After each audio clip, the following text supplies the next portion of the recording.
Hi, welcome to MTHFR support. Today we will be going over MTHFR and how GSTM1 and GSTM3 and thiamine work with MTHFR. Medical disclaimer.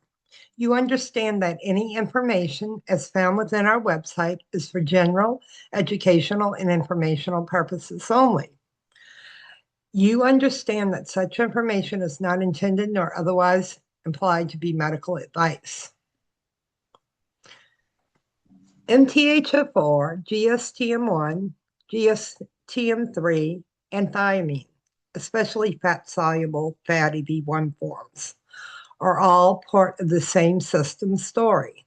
How you move one carbon units, manage homocysteine, and survive the oxidative stress that follows. When MTHFR activity is reduced, the folate cycle produces less 5-MTHF. Remethylation of homocysteine can slow, and homocysteine may rise. That doesn't just change methylation status, it also increases oxidative and nitrosative stress, which then has to be buffered by glutathione and other antioxidant systems.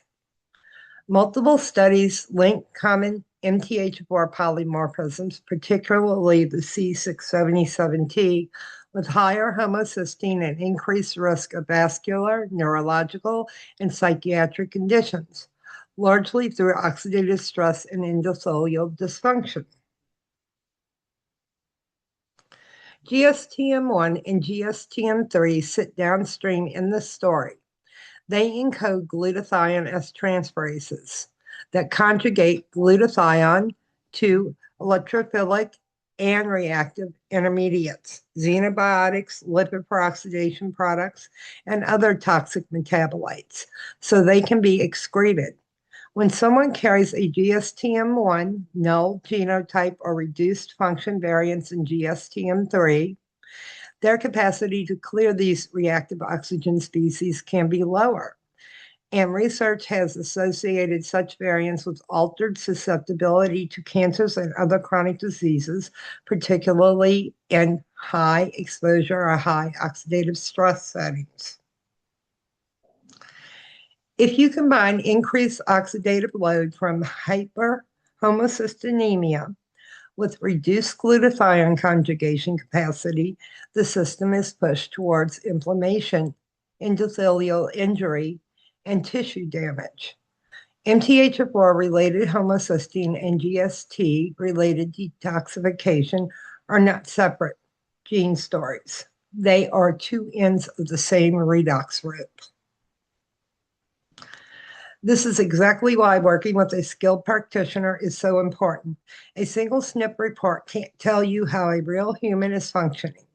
A practitioner trained in nutrigenomics and clinical biochemistry can decide when genetic testing for MTHFR, GSTM1, and GSTM3 is actually useful. They can interpret variants in the context of symptoms, medications, diet, toxicant exposure, comorbidities, and other genes.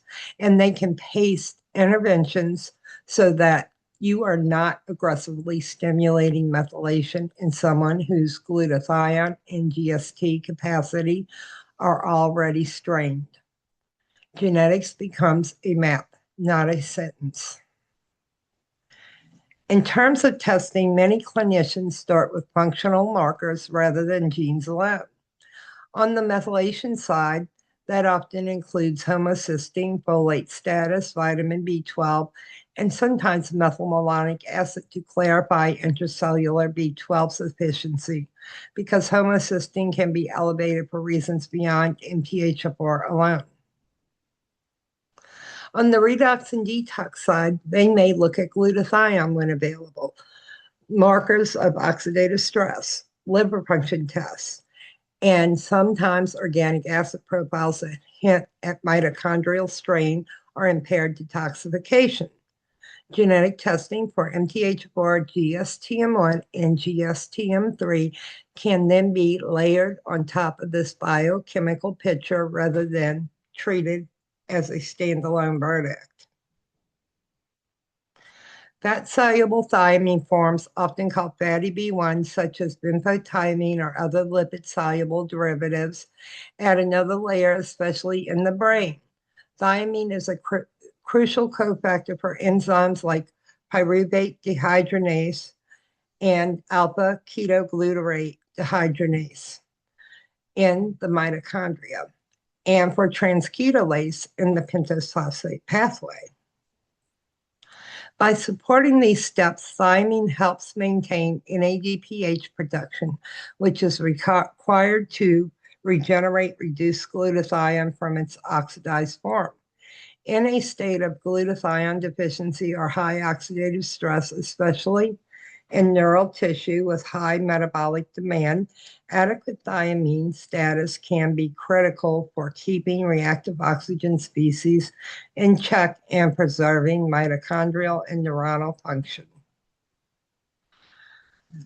Emerging work in neurology and metabolic disease has highlighted how thiamine deficiency or insufficiency can worsen oxidative damage, while thiamine repletion can improve redox balance and energy metabolism in the brain.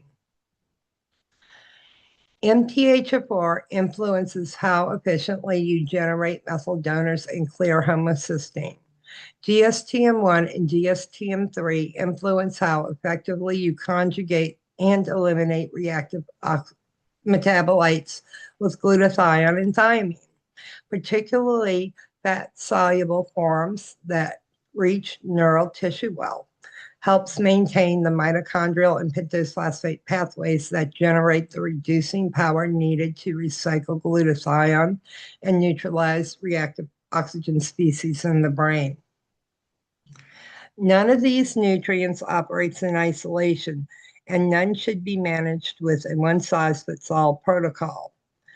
A skilled practitioner reads the genetics, the labs, and the person together, then builds a tailored plan that respects both sides of the equation: methylation capacity and detox capacity, with special attention to brain redox balance when glutathione is limited and fatty B1 becomes especially valuable.